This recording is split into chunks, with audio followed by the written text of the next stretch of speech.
परमात्मने नमः। अथ चतुर्थोऽध्यायः ज्ञानकर्मसन्न्यासयोगः। श्रीभगवानुवाच इमं विवस्वते योगं प्रोक्तवानघमव्ययं विवस्वान्मनवे प्राग मनुरिक्ष्वाकवे ब्रवीत्। एवं परम्परा प्राप्तम् इमं राजर्षयो विदुः सकाले नेगमगता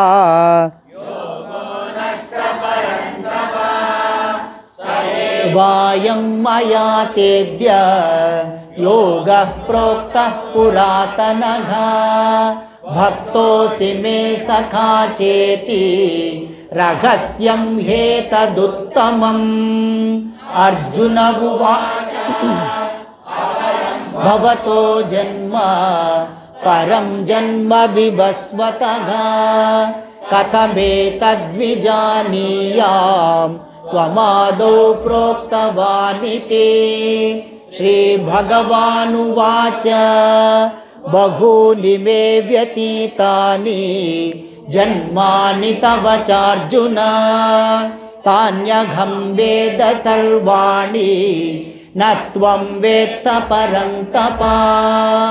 अजोऽपि सन्नव्ययात्मा भूतानामीश्वरोऽपि सन् प्रकृतिं स्वामधिष्ठाय सम्भवाम्यात्ममायया। यदा यदा हि धर्मस्य ग्लानिर्भवति भारत अभ्युत्थानमधर्मस्य तदात्मानं सृजाम्यहम्। परित्राणाय साधूनां विनाशाय च दुष्कृतां धर्मसंस्थापनार्थाय सम्भवामि युगे युगे। जन्म कर्म च मे दिव्यम् एवं यो वेत्ति तत्त्वतः त्यक्त्वा देहं पुनर्जन्म नैति मामेति सोऽर्जुन। वीतरागभयक्रोधा मन्मया मामुपाश्रिताः बहवो ज्ञानतपसा पूता मद्भावमागताः। ये यथा मां प्रपद्यन्ते तां तथैव भजाम्यहम्। मनुष्या पार्थ सर्वशः काङ्क्षन्तः कर्मणां सिद्धिं यजन्त इह देवताः। क्षिप्रं हि मानुषे लोके सिद्धिर्भवति कर्मजा। चातुर्वर्ण्यं मया सृष्टं गुणकर्म विभागशः तस्य कर्तारमपि मां विद्यकर्तारमव्ययम्। न मां कर्माणि लिम्पन्ति न मे कर्मफले स्पृहा इति मां योऽभिजानाति यते। एवं ज्ञात्वा कृतं कर्म पूर्वैरपि मुमुक्षुभिः कुरु कर्मैव तस्मात् त्वं पूर्वैः पूर्वतरं कृतं। किं कर्म किमकर्मेति कवयोऽप्यत्र मोहिताः। तत्ते कर्म प्रवक्ष्यामि यज्ञात्वा मोक्षसे शुभात्। कर्मणो ह्यपि बोद्धव्यं च विकर्मणः अकर्मणश्च बोद्धव्यं गहना कर्मणो गतिः। कर्मण्यकर्म यः पश्येत् अकर्मणि च कर्म यः स बुद्धिमान् मनुष्येषु स युक्तः कृत्स्नकर्मकृत्। यस्य सर्वे समारम्भाः कामसङ्कल्पवर्जिताः ज्ञानाग्निदग्धकर्माणं तमाहुः पंडितं बुधाः त्यक्त्वा कर्मफलासङ्गम् निराश्रयः कर्मण्यभिप्रवृत्तोऽपि नैव किञ्चित् करोति सः निराशीर्यत चित्तात्मा त्यक्त सर्वपरिग्रहः शारीरं केवलं कर्म यदृच्छालाभसन्तुष्टो द्वन्द्वातीतो विमत्सरः समसिद्धावसिद्धौ च कृत्वापि न निबध्यते गतसङ्गस्य मुक्तस्य ज्ञानावस्थितचेतसः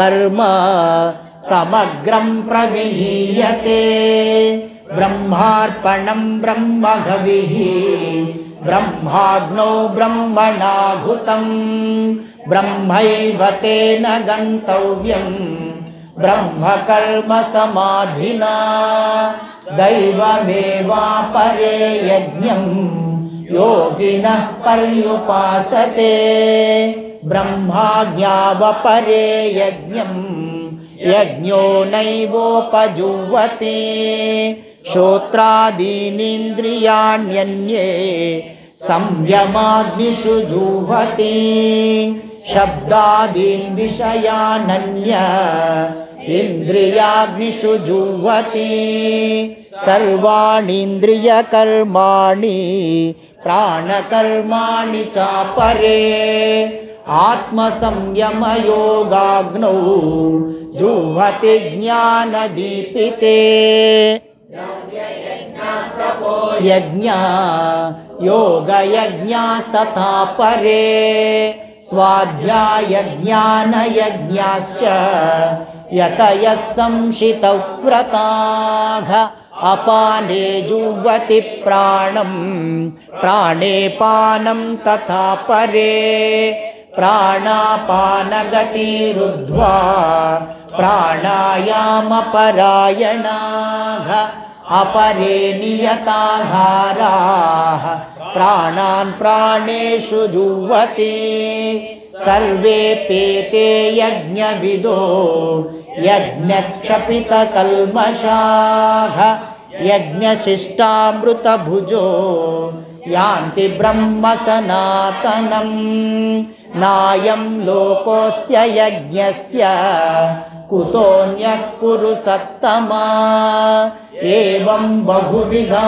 यज्ञा वितता ब्रह्मणो मुखे कर्मजान् विद्धितान् सर्वान् एवं ज्ञात्वा विमोक्षसे श्रेयान् द्रव्यमयाद्यज्ञात् परन्तप सर्वं कर्माखिलं पार्थ ज्ञाने परिसमाप्यते तद्विद्धि प्रणिपातेन परिप्रश्नेन सेवया उपदेक्षन्ति ते ज्ञानं ज्ञानिनस्तत्त्वदर्शिनः यज्ञात्वा न पुनर्मोहम् एवं यास्यसि पाण्डव येन भूतान्यशेषेण द्रक्ष्यस्यात्मन्यतो मयि अपि चेदसि पापेभ्यः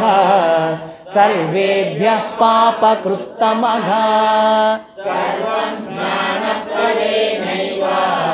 वृजिनं सन्तरिष्यसि यतैधांसि समिद्धोऽग्निः भस्मसात् कुरुतेऽर्जुन ज्ञानाग्निः सर्वकर्माणि भस्मसात् कुरुते तथा न हि ज्ञानेन सदृशं पवित्रमिह विद्यते तत्स्वयं योगसंसिद्धः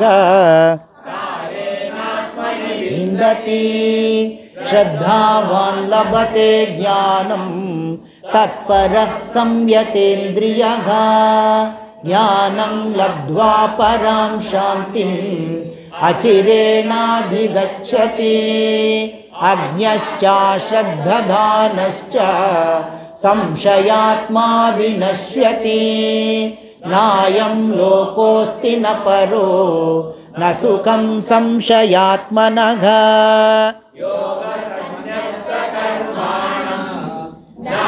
संचिन्न संशयम् आत्मवन्तं न कर्माणि निबध्नन्ति धनञ्जयः दज्ञानसम्भूतं हृस्तं ज्ञानासीनात्मनः चित्वैनं संशयं योगम् आतिष्ठोत्तिष्ठ भारत ॐ तत्सदिति श्रीमद्भगवद्गीतासु